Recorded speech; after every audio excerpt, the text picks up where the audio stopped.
Jacques, bonsoir. Voilà, donc le samedi 25 mai, donc voilà, tu lances le premier sujet actuellement. Voilà. Alors, quelle est l'image que les antisémites se font des juifs? Alors, qu'est-ce qu'ils leur attribuent comme qualité ou comme défaut aux juifs? Comment ils les perçoivent?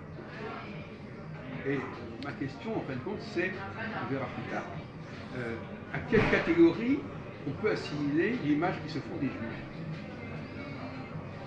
Alors la jalousie, moi je dirais la jalousie, Jacques, par Non, mais rapport quelle à. catégorie? Oui, Donc, alors, vraiment, alors, comment ils parlent des juifs déjà? déjà sur la forme de jalousie, déjà. Non, mais qu'est-ce qu'ils disent des juifs? Bah, ils disent que les juifs ont réussi, ils ont tous les statuts, Bon, ils détiennent les clés de certains pouvoirs dans plusieurs métiers, dans plusieurs statuts, eh bien justement, euh, des, des, alors, des jobs français, comment on voilà. peut résumer ces qualités qu'ils attribuent aux juifs? Dominateur est sûr de eux-mêmes, comme Oui, dirait. mais alors vous pouvez répondre à ce sujet? Comment on emploie? Il y a des adjectifs. Quelqu'un qui est tout puissant, comment on dit? Qui sait, qui est partout. Omnipotent. Omnipotent. Omnipotent. Alors, ça vous fait penser à quoi quand on dit que quelqu'un est omnipotent, omniscient et partout? Bien sûr, au principe, à Dieu. Voilà. Donc ils nous prennent pour des dieux. C'est-à-dire que leur façon de percevoir les juifs, Ouais. Comme il y a l'élément malin associé, plutôt des suppôts de Lucifer. Des imposteurs qui Parce que prétendraient. c'est la malice. ah non, la malice. c'est eux qui prétendent que, mais c'est pas les juifs qui prétendent. Non, mais les juifs, les antisémites, c'est ça. Hein. Oui. Eux, mais ils assimilent une certaine malice. Une malice. C'est pour ça que. Une malice, c'est une grande intelligence et une malice. Donc, ça, c'est plutôt. Sournoiserie. Voilà, sournoiserie, impatience. Je crois que vous êtes à côté de la plaque là. Je crois que vous avez mis dans la voix. Vous essayez de dériver. C'est assez amusant comme façon. On vient de vous dire qu'ils considèrent les juifs comme des gens qui ont des pouvoirs considérables. Toi comme un dieu, Bon. comme tu l'as cité. Bon, c'est pas la peine de commencer à Divaguer. à divaguer. Ça veut dire quoi? Ça veut dire qu'effectivement, quelque part, à travers les juifs, ils perçoivent qui? Bah Dieu, Dieu. voilà, tout simplement.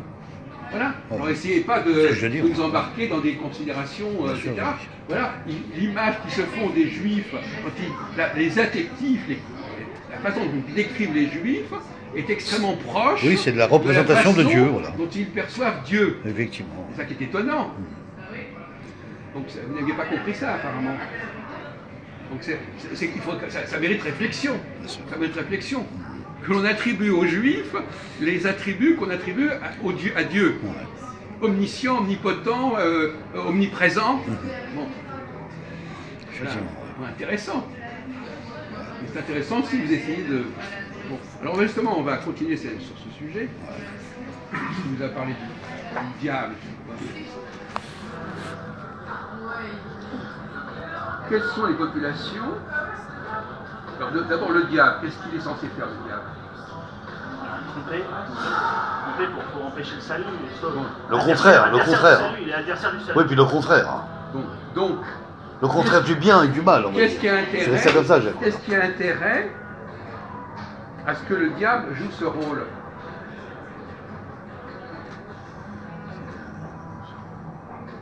Parce qu'il provoque quoi le diable?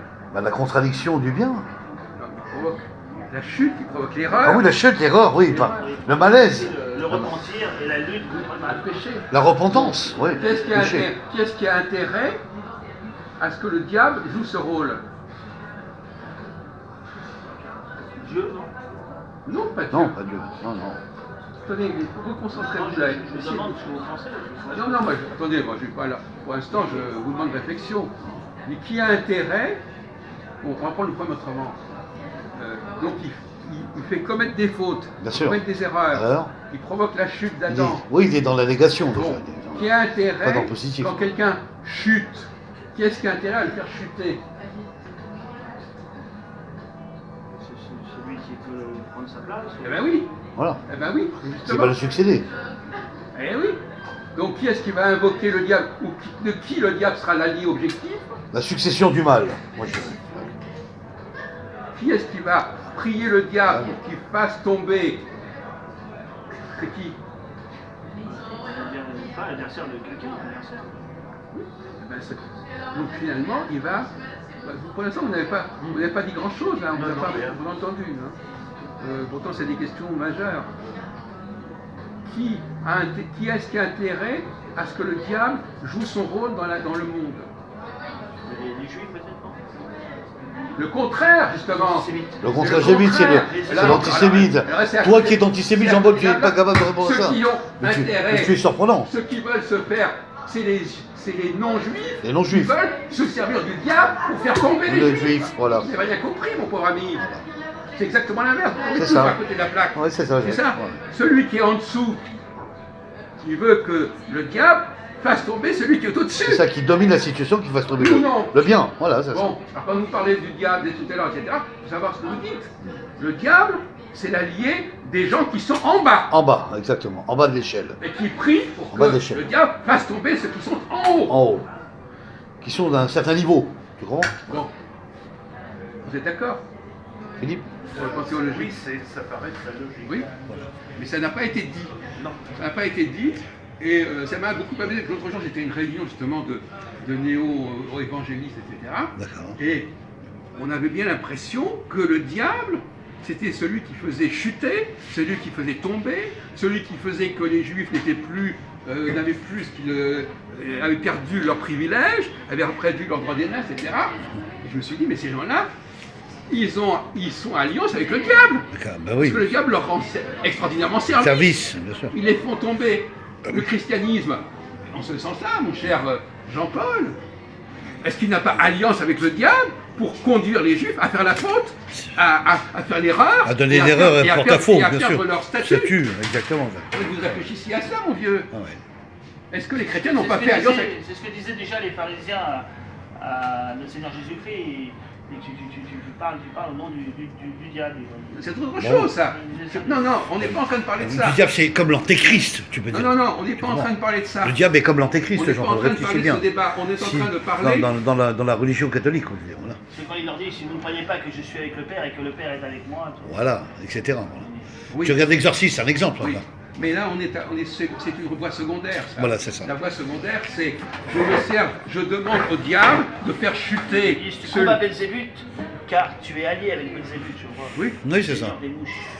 Eh bien, moi je le dis, ce sont les Exactement. chrétiens qui font alliance avec le diable pour espérer que le diable va tromper et va fourvoyer, Renverser les va juifs. leur faire faire des erreurs. Renverser les juifs, faire et donc, des erreurs. finalement, si le diable n'avait pas agi, les chrétiens, eh bien, ils n'auraient peut-être pas tué le Jésus, je sais pas quoi. Oui, c'est ça. Et donc par conséquent, il a rendu service aux païens qui ont pu prendre la place des juifs C'est ça. grâce au diable. Personne ne diable. peut prendre la place des juifs. Et donc personne ne prend la place. Hein.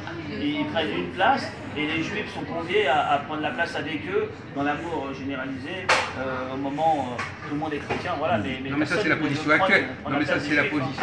Bon. C'est la position actuelle. Il n'empêche que quelque part le vrai Israël, enfin écoutez, vous êtes d'une hypocrisie extraordinaire. C'est très bien que l'on a montré que les juifs avaient perdu leur statut, leurs privilèges, Bien sûr. et que désormais, Leur bien. entre les païens, bon alors, ne Il n'y niez a pas plus les ni grec, faits. il n'y a plus ni grec ni juif.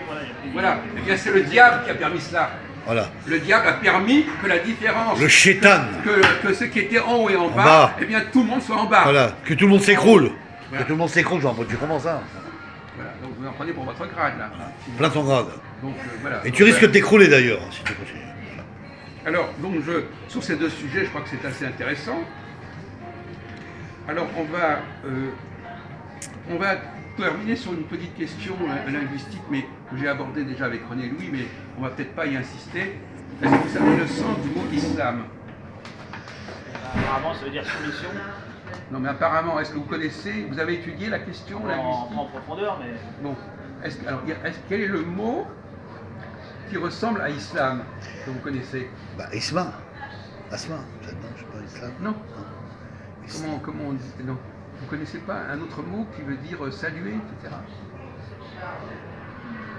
Salam. Salam. Ah, d'accord. J'allais le dire. Ah oui, dommage. Salam et islam, ce sont les mêmes consonnes, SLM. Ouais, c'est la paix. Alors quel rapport y a-t-il? Est-ce que le mot salam nous permet de comprendre? Donc c'est pas la réponse soumission est une très mauvaise réponse entre parenthèses. Même si on l'entend souvent, c'est pas du tout la bonne réponse. C'est la soumission pour avoir la paix. Non.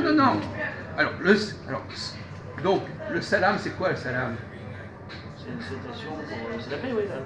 Non mais c'est la. Alors quand je dis, alors vous savez comment on dit en hébreu?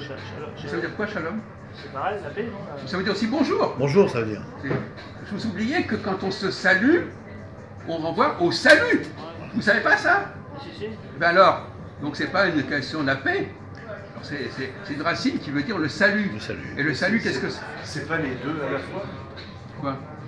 Alors on va Le justement. salut et la paix. Non mais on va en parler, mon cher Philippe. Bien sûr, Philippe. On va étudier le champ sémantique, le salut, la paix. Mais qu'est-ce que c'est que le salut? Qu'est-ce que c'est que de souhaiter le salut? En dehors de la fête de saluer quelqu'un. Quel est le mot? On en a parlé avec Chacun, c'est une façon de dire qu'il ait son salut, qu'il arrive à dire. Enfin, Quels sont les mots qui sont liés à salut? Quelle est l'expression qui est, quand on dit le salut, qu'est-ce que ça souhaite? Qu'est-ce qu'on attend? Que la personne gagne le paradis, enfin, comme soi-même, voilà, on est dans les bonnes dispositions vers lui. Vous connaissez pas, vous savez pas que, alors par exemple, vous savez comment on dit l'armée du salut en anglais? Non. Salvation Army. Salvation Army. J'allais dire. Salvation. Ça vous dit quoi, salvation? Mais quel est le mot français qui correspond à salvation? Sauver. Sauver. Sauvetage. Chien sauvé. Donc c'est pas. Je vous ai dit, C'est pas dit le salut, voilà. Non. On vous demande. Non, mais le mot salut, les gens ne comprennent pas ce que ça veut dire. Donc c'est pas la peine de dire. Donc ça veut dire on va se sauver. On va être sauvé. Et je te souhaite d'être sauvé. C'est pas. c'est exactement ce que j'ai dit. Hein. Bon d'accord, écoutez, si vous comprenez que vous l'avez dit, c'est enregistré, il n'y a pas de problème. Donc souhaiter que l'autre soit sauvé. C'est pas simplement le saluer comme ça, nanana. Bon, alors sauver, qu'est-ce que ça veut dire être sauvé? Quand est-ce qu'on est sauvé? Quand est-ce que le monde est sauvé? Alors en quoi? Alors revenons à la question. Alors islam. Alors, donc l'islam, ça veut dire se sauver? Être sauvé? Pour eux, oui, dans leur religion. Vous venez de dire tout à l'heure que ça voulait dire soumission. Oui, ça veut dire soumission. Non, mais c'est pas une bonne Pour réponse. se sauver, oui, la soumission à la loi, parce que c'est ça qui vous permet d'arriver à la sauve. Et tout ça se tient, bien sûr. D'accord. Alors, bien sûr, les gens comprennent plus soumission.